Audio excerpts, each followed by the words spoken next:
Thank you. Oh, thank you so much. This is what a gift.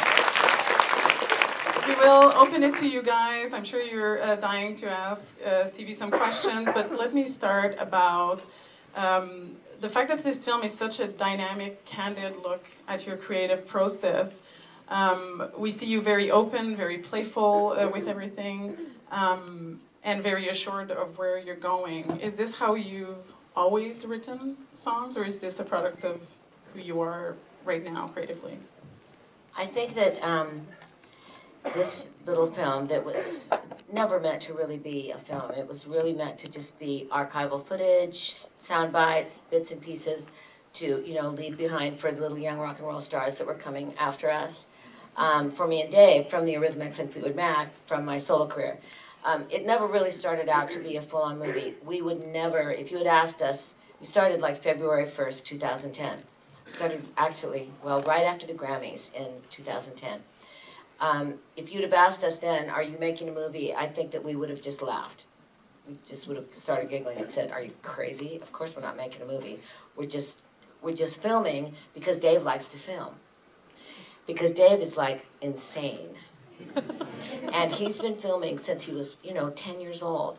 And so by the second day, after I had convinced him that we should make this record at my house, since it was cheap, and since it didn't cost us, it's like $2,500 a day if you go into a real studio, because not that many people actually record in a studio anymore. So if you go into a big studio that exists in Los Angeles, you're going to pay a lot of money, $2,500 a day. So I said, so I have this house. I already said this in the movie, but to say it again, I have this house, and it's empty because I don't really live there. I live 3 minutes away in a much, much smaller apartment that hangs out over the ocean. Ta-da! Who's that? And so he said to me, cool for the house thing. And then, can we film it? And my life passes before me. And I'm thinking to myself, and I'm thinking out loud, because I know Dave for a long time. I'm thinking, oh my God, that means like serious hair, makeup, clothes. And so it's not going to be, I really have known him since 1985 or 84. So I was thinking, you could really be pretty grubby for this experience. And he said, well, darling, what if brilliant things happen? What if amazing things happen and we don't film it, and then we are really, really sorry? And you are really, really sorry because we didn't do it because you had to spend 30 minutes doing makeup and pick a uniform, something. So, and I, this is something that we didn't talk about our last time. I remembered the footage from Tom Petty's very, very long 4-hour documentary, which I personally loved, but every minute of it. But there was a part on the Wilburys, the traveling Wilburys, that was so brilliant, and it really showed the 5 of those guys, Tom, Bob Dylan, George Harrison, Roy Orbison, Jeff Lynne. It showed the 5 of those guys like they were like in the James Gang or something. They were like Wyatt Earp and his guys. And we got to see them for a half hour really be who they were and make, and all of it just looking so handsome and playing this amazing music. And then, within minutes, it seemed, 2 of them died. And if they hadn't have done that, what a shame that would have been. So that was what came into my head. What a shame it would be if you, Miss Vanity, said no to this because you don't want to spend a half an hour doing makeup and pick out something, pick a uniform. And that's what I did. I wore this little black chiffon blouse. I have about 300 of them.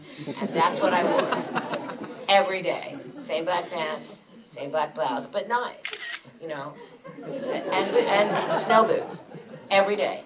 So I felt like, okay, I feel good in this outfit. I can do this. And then I don't have to think about that. But it was a lot more of a commitment once it went to that. But I thought, you know what, really, what if we come up with something that's really great and we don't film it? And then how are you going to feel a year after that? You're going to go, wow, now you really can admit to the vanity of women because you lost out on something really brilliant. So I said, okay, Dave, And he said, and if you hate it, we won't use it. And he just kind of gave me the little promise sign. And I said, okay, I'm in. And so from that moment on, every day when he came, I had my whole day planned out. I got up at 9. I didn't get up at 9. I woke up at 9. I drank coffee, 9 to 10, 10 to 11, 11 to 12. 3 hours. That's my me time. And then I got up, I took my bath and did my vocal lesson at the same time, multitasking like Dave. And then got dressed, and then at 2 o'clock I'd be heading down the stairs and Dave would be coming in the front door. And it got to the point, after about 10 days of that, where I was so looking forward to him coming through that front door, that it was all easy.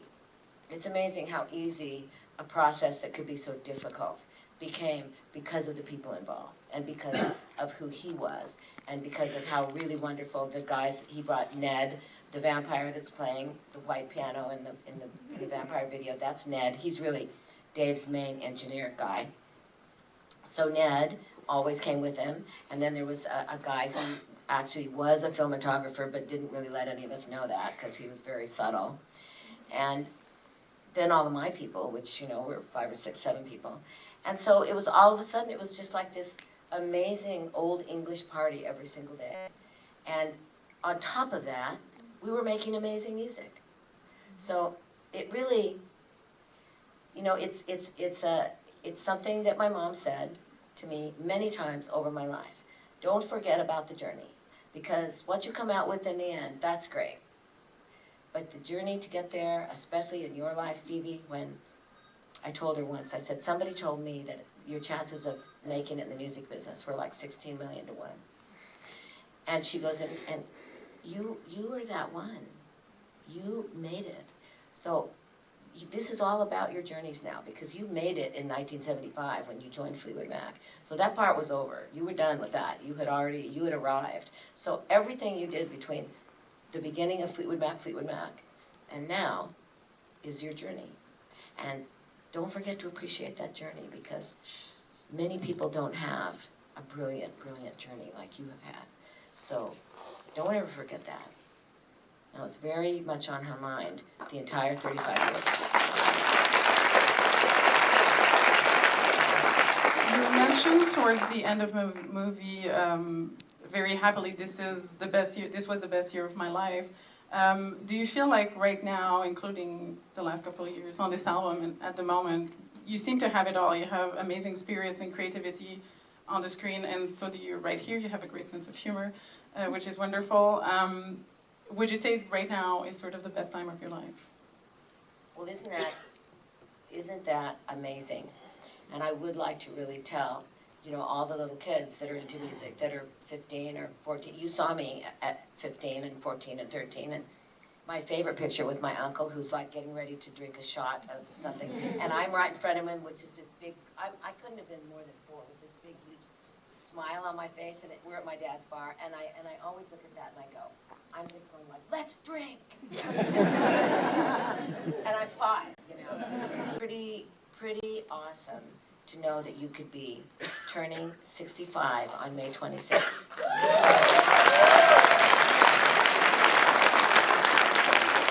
And have had your 63rd year, or maybe, 2010, whatever that was, 62nd year, be the very best year, the most fun year of my whole life. And then going out on the road to back this record up for 2 solid years. And the Mac wanted to go out last year, and I just, first of all, my mom died at the end of 2011, and so at the beginning of 2012, they wanted to start preparing to go out, because I'd already been on the road with In Your Dreams for a year. And I said, no, I'm not going. I feel that In Your Dreams deserves another year, because the music business is turned to stone.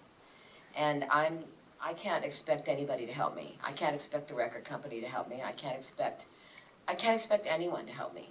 So the only thing that I can do, because this record is so important to me, it's so important to Dave, is to go back out for another year. And I called it, the first year was the year of doing interviews, 1,000 of them, of going on every television show known to man from, you know, Dancing with the Stars to The Talk to, seriously, to Ellen, to, you know, to, and all, and I'm not, this is the media, and it's fantastic.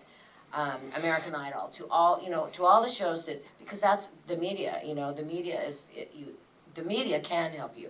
It's the only thing now that can help you, because record companies don't have any money to help you, so they don't really care, because they just don't have the money.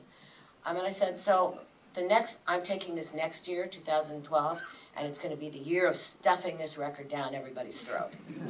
Because I really believe in it. So I'm going back out there, and I'm going to sing these songs again. And I did 6 songs from this record on stage, which is unheard of, you guys. It's like, you know, you do one new song, and people are like... and then they're like, and what song, my favorite song, did you take out to put that new song that you did in? And you're like, you know, so in my show, I talk a lot. In Fleetwood Mac, I don't talk a lot. Because it just, you know, it's very different. Fleetwood Mac's much more sophisticated and grown up, and my show is like just a big, like, slumber party in an auditorium. And I talk about it, I tell everybody the meanings of all these new songs, because that's how I draw people in. I go, you know, Annabelle Lee was written when I was 17, and I never even recorded it. I mean, I pretty much record everything I do, but I didn't even record that. It's just lived in my head until the mid-90s, when I made a little kind of not a very professional demo of it. And I just, oh my God, I've lost my train of thought. Oh, the songs. So I just explained them. And I didn't get, not one person in that entire 2 years ever, you know, wrote me or yelled out of the audience, you know, hey, I don't know that song. Nothing, ever. The audiences went right with me on it.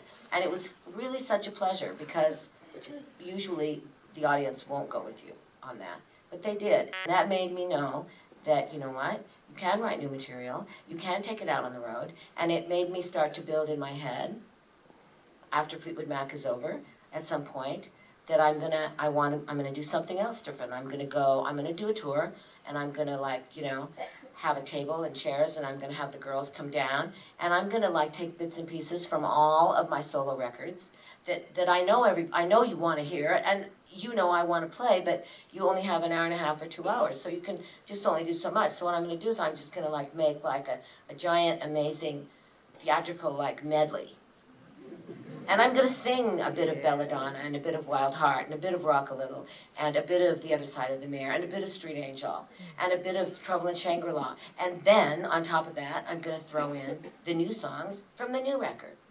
And I'll build it like something in theater. And so I'm excited about that, because that's the little, you know, creative person in me that is always thinking about, okay, this worked, In Your Dreams worked. I didn't sell a lot of records, you guys. For me, for a big act like moi, I didn't. I sold worldwide, I probably sold 300,000 records.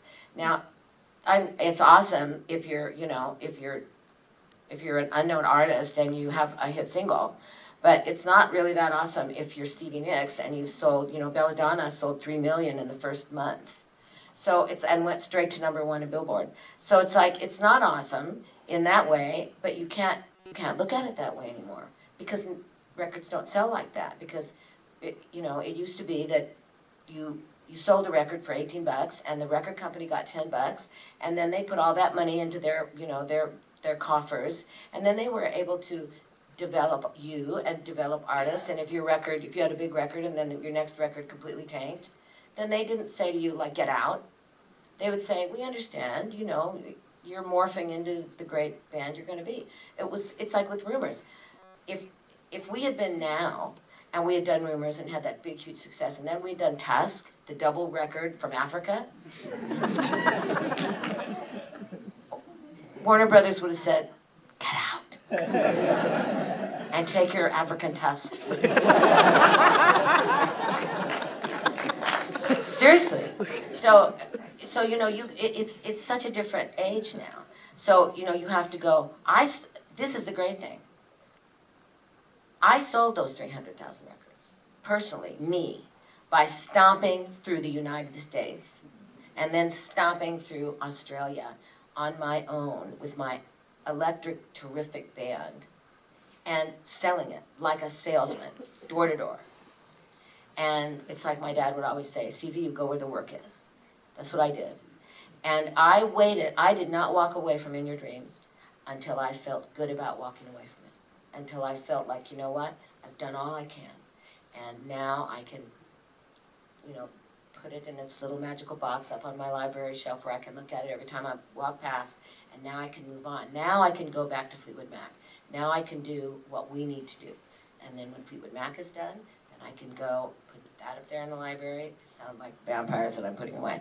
And then you know, that's kind of how I'm going to live my life from here on out. And I'm not going to worry about record sales anymore, and I'm not going to worry about what people think, because really what really matters is what I think.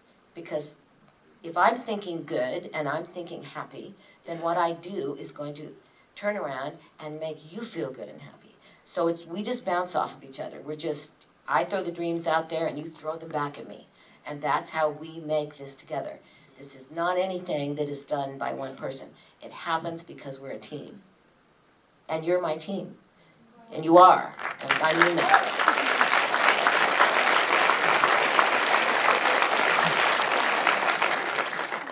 Dave Stewart wants me to do a one-woman show. We're there. There is no film playing after this. We really. He wants me to have, like, you know, like video screens, you know, like a big room of video screens where there's all, you know, screens, like where there's just all my whole life and all kinds of amazing, and I'm like, Dave, I'm not Barbra Streisand. You're funnier than Barbara. But maybe someday. Let's open it to you guys. Let's wait till you have a mic and we point to you so that it's clear for everyone. I can't really see you, so. Right there, yes. Rumours is, I mean, one of the great records of all time. Congratulations. Great songs, great songwriting, great. The story behind the album I find almost as intriguing as the music itself, and a lot of us have heard the stories. Can you capsulize what a day in the life was like making that record?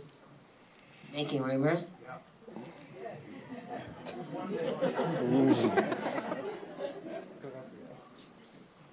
Well, it wasn't really a pleasant experience. Lindsay and I had pretty much just really broken up. And we'd kind of broken up a little bit, you know, off and on for a year before that. But so this is 1977. None of the couples were happy. Chris and John were breaking up. Everybody was breaking up.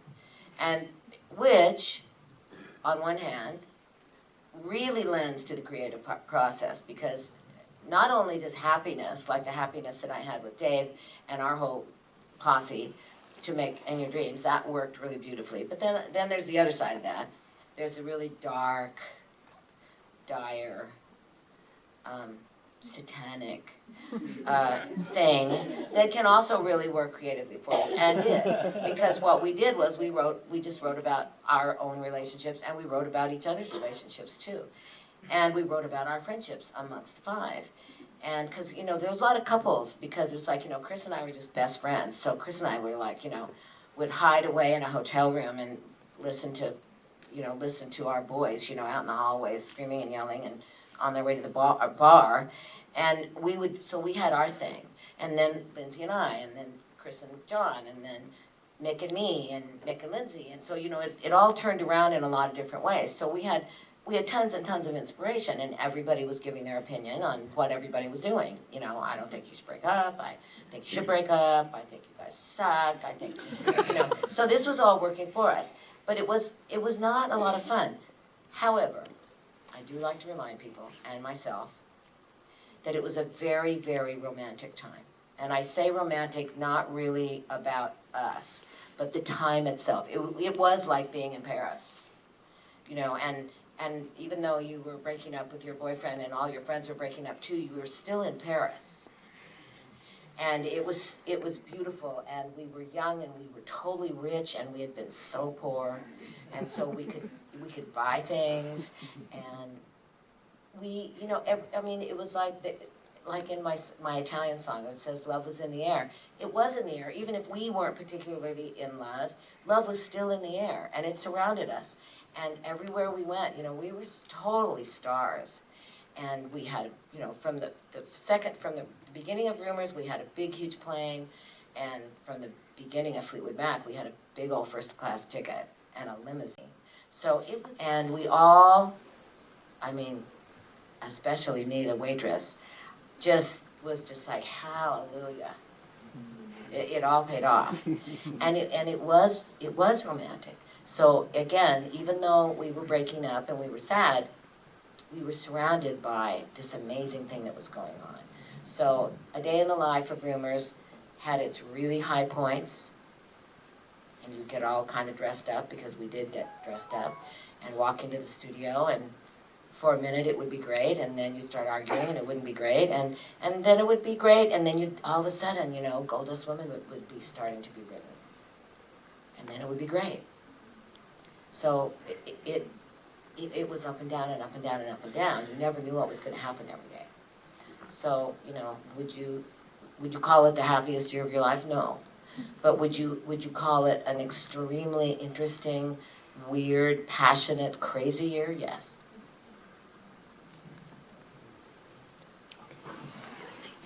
Right there at the front left. Hi, thank you very much for several decades of fantastic music. I was recently reading the interview that Cameron Crowe had done in Rolling Stone that was published right around the time that Rumours came out. And when he was talking to you, I thought it was really interesting to read about your comments about ambition. Like not at that point, but earlier in your life when you said, I didn't want to be just the blonde girl in the band, and you seem so conscious of your ambition. And I thought of that again very early in this film, and I think in your comments so far, like how conscious you are of ambition. And I wondered if you could talk a little bit more about that. Like, you know, when you were a young musician before you joined Fleetwood Mac, did you know how ambitious you were, and how you were able to foster that in an industry that's so macho?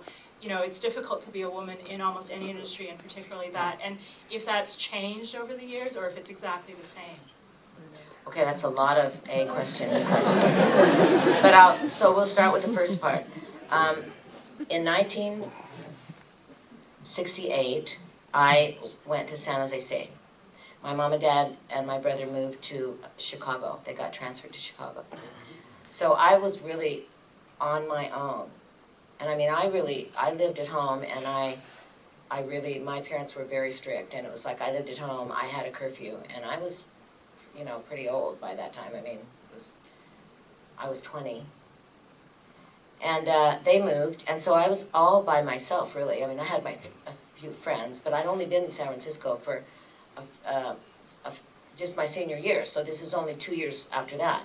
So I'm getting ready to go into my third year of college, and I joined this band with Lindsay and 3 other guys. And this band really becomes quite a hot band in San Francisco, and we opened for Jimi Hendrix, and Janis Joplin, and Jefferson Airplane, and just about every big Buffalo Springfield, Neil Young, everybody you can even think of that came through San Francisco, we opened for them. And so I'm going to school, and none of the rest of the band's going to school, so they're not really very interested in the fact that I actually have to get okay grades, or my mom and dad are pulling the financial support. And we're actually making good money, so, and that money is mine. So but my parents were so great. They, you know, they still paid for everything, even though I was actually making good money. And I would walk through San Jose State with my Goya guitar that you saw in the film. And I spent like probably 3 weeks worth of a check going to a little store in downtown San Francisco that I knew Janice and Grace shopped at. It's called the Velvet Underground. And bought 2 really amazing outfits, which were just silky bell bottoms and a kind of what I wear now, kind of a bell top, you know, a tunic top, and I really splurged on these things. And I would, every once in a while, I'd just feel like wearing an outfit to school at San Jose State. And I would be, for whatever, maybe I was going straight to practice after, and I'd have my guitar. And I would walk through the grounds of San Jose State with carrying my guitar. And I would walk like a rock star. I mean, I can't even explain that to you, except that, there's something about your posture and the ballet that I had taken where I would be kind of swathing through crowds of people going, "Do you know who I am?" Really? And I really believed it, and I thought, it's like that thing, build a field and they will come, and I was like, I am really going to be a big star soon. And it was like, people would watch me walk by, and I could see it in their eyes. They'd like go, "Who is that?" as I'd go by. And so I really believe that you can plant the seed in people's heads, and that's what I set out to do. Then you asked me about, girl power. When I joined Fleetwood Mac, Christine and I had many a talk about, she knew all the famous, she knew Eric Clapton and Stevie Winwood and I can never remember all the big English bands, Mick and Christine and John. They knew all of them. John Mayall, John came from John Mayall, blues band, all the famous blues people. And I said to her, you and me together are a force of nature. I mean, we're pretty tough by ourselves, but together we can't be beat. And so I just want to tell you, you're 5 years older than me, and I just want to let you know that I don't ever want you and I to ever be treated like second-class citizens. So we will never be pushed to the side in a group full of English and American rock stars that are men. We will never be treated like that. And we weren't. So when we walked in the room, they looked up and were extremely gallant and to us. And so that was because we demanded it. Had we not demanded it, we wouldn't have gotten that kind of treatment. So again, if you plant the seed, you can water it and make it happen. If you don't walk in with that attitude, you're just a doormat. Now, I don't remember your third part. Absolutely. Absolutely. I still feel that, there are times when I walk into a room full of business people that I want something. If I kind of crawl in like a worm, you're not going to get anything. But if you walk in with your shoulders back and you look beautiful and you're dressed beautifully and, you sit down and you state your case, you're probably going to get what you want. If it's a quick one, we can do yours. Yes. Okay, my name is Ron. I'm a musician here in Toronto. I just wanted to give you, I had a couple of questions, but I'll give you one. I just wanted to give you something back from what I got from your movie. Loved your movie, really great. The piece that really hit me is, as a musician, when I was, my earliest memories as a musician was when I was 3 years old. I'm 51 now, so it's 48 years ago. And I remember the Beatles were big at the time. And I was lying in my bed and I was actually redoing the Beatles songs. So I was like practicing the Beatles songs and redoing them in my head. And that's how I know I started to write my songs. Right. So I thought, seeing that, you saying that in your movie, coming back to that point with your earliest memories, that triggered that memory for me. A great moment. Thank you. Yeah, you're welcome. Thank you very much. Thank you. You have to give this little girl a question. Oh, you have a mic. I'm sorry, I didn't realize. Yes. I don't have a question. I just really have to say, I want to offer you my heartfelt condolences on the loss of your mother. I have thought about you from that day. We all have, I believe, from all of us. We just want to let you know that we all hurt that day with you. Thank you. Thank you. Thank you. I just, for that, because you said that, I always now try to tell everybody. When I went home from Australia and home to Phoenix, it was like the 17th of December. And my mom died on the 28th of December. And she had pneumonia and emphysema. She had smoked for 60 years. 60 years. And had she not had emphysema, she would have beat the pneumonia in a second.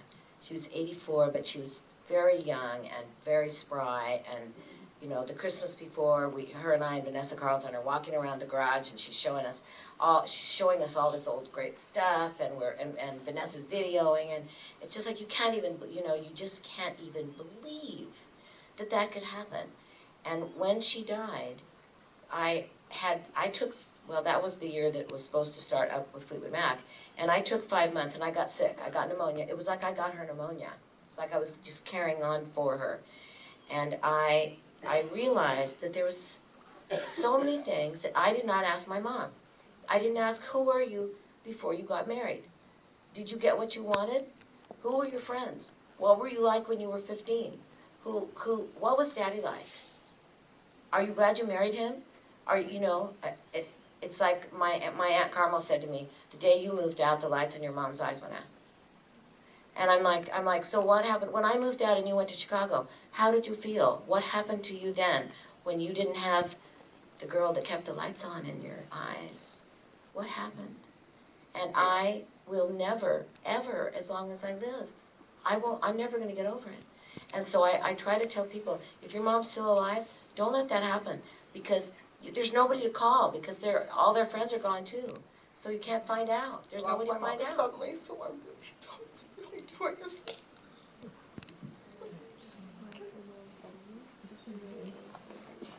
But you're welcome.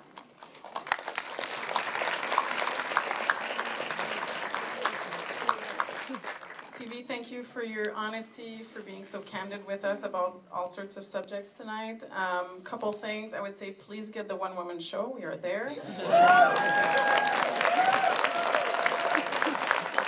you can plant the seed and walk away from the stage, and maybe we'll think maybe you will be famous one day. I'll move to Toronto. Yes. We've got a condo right on top of this building. We'll see you tomorrow night at the concert. Thank you everyone for coming. Thank you. Thank you so much, everybody. Thank you.